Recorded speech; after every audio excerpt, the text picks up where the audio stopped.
they were going to turn her into a boy. As a boy, you'll be able to move in and out of the market, buy what we need, and no one will stop you, Mother said. It's a perfect solution, Mrs. Weir said. You'll be our cousin from Jalalabad, Noria said. Come to stay with us while our father is away. Parvana stared at the three of them. It was as though they were speaking a foreign language, and she didn't have a clue what they were saying. If anyone asks about you, we'll say that you've gone to stay with an aunt in Kundas, Mother said. But no one will ask about you. At these words, Parvana turned her head sharply to glare at her sister. If ever there was a time to say something mean, this was it. But she couldn't think of anything. After all, what Noria said was true. None of her friends had seen her since the Taliban closed the schools.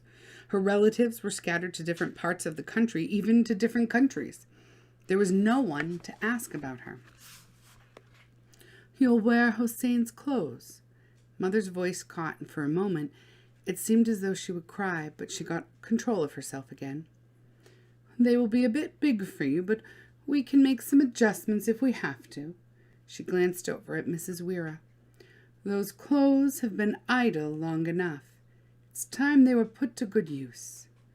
Parvana guessed Mrs. Weir and her mother had been talking long and hard while she was asleep. She was glad of that. Her mother already looked better, but that didn't mean she was ready to give in. It won't work, she said. I won't look like a boy. I have long hair. Noria opened the cupboard door, took out the sewing kit, and slowly opened it up. It looked to Parvana as if Noria was having too much fun as she lifted out the scissors and snapped them open and shut a few times. You're not cutting my hair! Parvana's hands flew up to her head. How else will you look like a boy? Mother asked. Cut Noria's hair. She's the oldest. It's her responsibility to look after me, not my responsibility to look after her. No one would believe me to be a boy, Noria said calmly, looking down at her body. Noria, being calm, just made Parvana madder. I'll look like that soon, Parvana said. You wish. We'll deal with that when the time comes, Mother said quickly, heading off the fight she knew was coming. Until then, we have no choice. Someone has to be able to go outside, and you are the one most likely to look like a boy. Parvana thought about it. Her fingers reached up her back to see how long her hair had grown. It has to be your decision, Mrs. Weir said. We can force you to cut off your hair, but you're still the one who has to go outside and act the part. We know this is a big thing we're asking, but I think you can do it. How about it? Parvana realized Mrs. Weir was right. They could hold her down and cut off her hair, but for anything more, they needed her cooperation. In the end, it really was her decision. All right, I'll do it. Well done, said Mrs. Weir. That's the spirit. Noria snapped the scissors again. I'll cut your hair. I'll cut it, Mother said, taking the scissors away. Let's do it now, Parvana. Thinking about it won't make it any easier. Parvana and her mother went into the washroom, where the cement floor would make it easier to clean up the cut-off hair. Mother took Hussein's clothes in with them. Do you want to watch? Mother asked, nodding toward the mirror. Parvana shook her head, then changed her mind. If this was the last she would see of her hair, then she wanted to see it for as long as she could.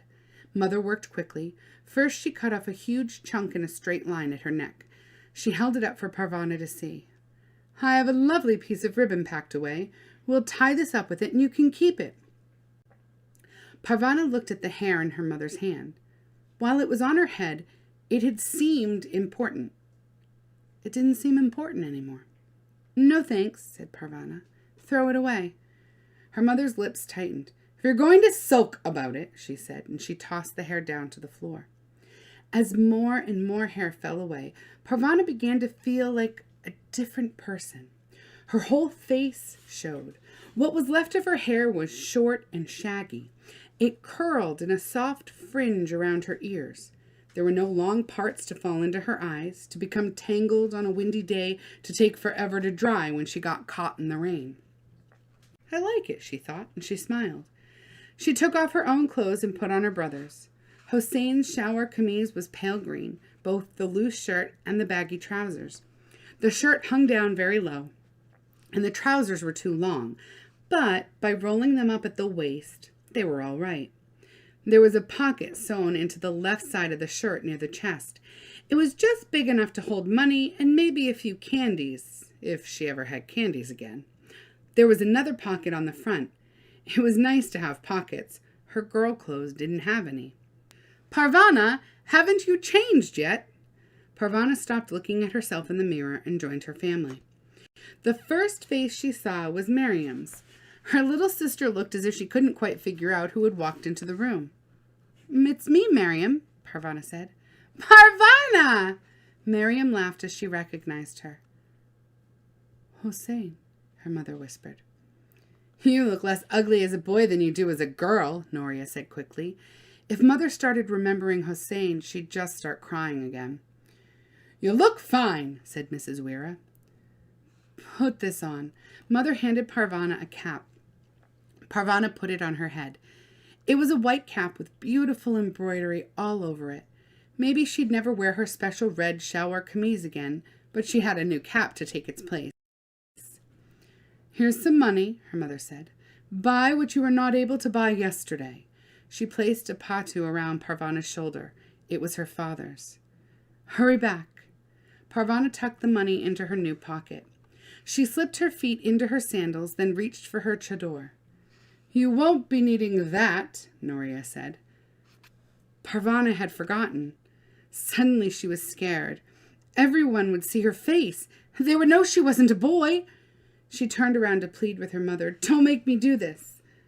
You see, Noria said in her nastiest voice, I told you she was too scared.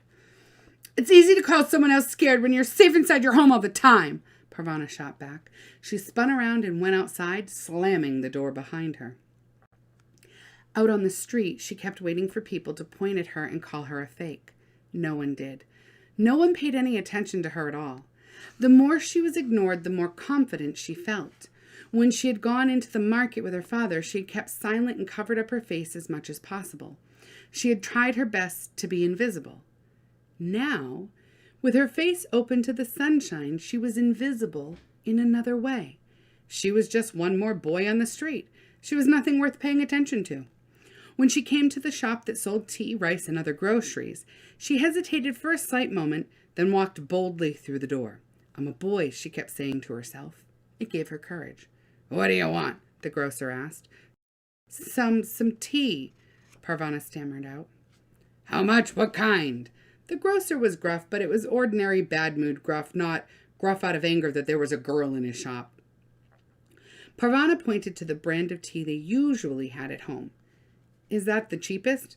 This one is the cheapest. He showed her another one. I'll take the cheapest one.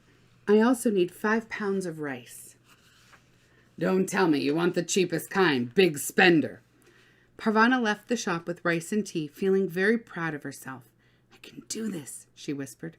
Onions were cheap at the vegetable stand. She bought a few. Look what I got, Parvana exclaimed as she burst through the door of her home. I did it! I did the shopping and nobody bothered me! Parvana! Miriam ran to her and gave her a hug. Parvana hugged her back as best she could with her arms full of groceries.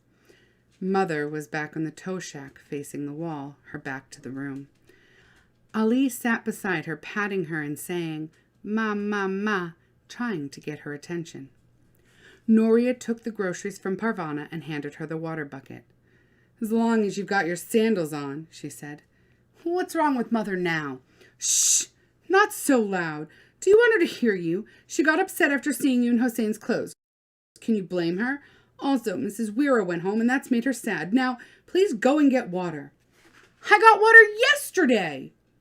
I had a lot of cleaning to do. Ali was almost out of diapers. Would you rather wash diapers than fetch water? Parvana fetched the water. Keep those clothes on, Noria said when Parvana returned. I've been thinking about this. If you're going to be a boy outside, you should be a boy inside, too. What if somebody comes by? That made sense to Parvana. What about Mother? Won't it upset her to see me in Hussein's clothes all the time? She'll have to get used to it. For the first time, Parvana noticed the tired lines on Noria's face. She looked much older than 17. "I'll help you with supper," she offered. "You help? All you do is get in my way."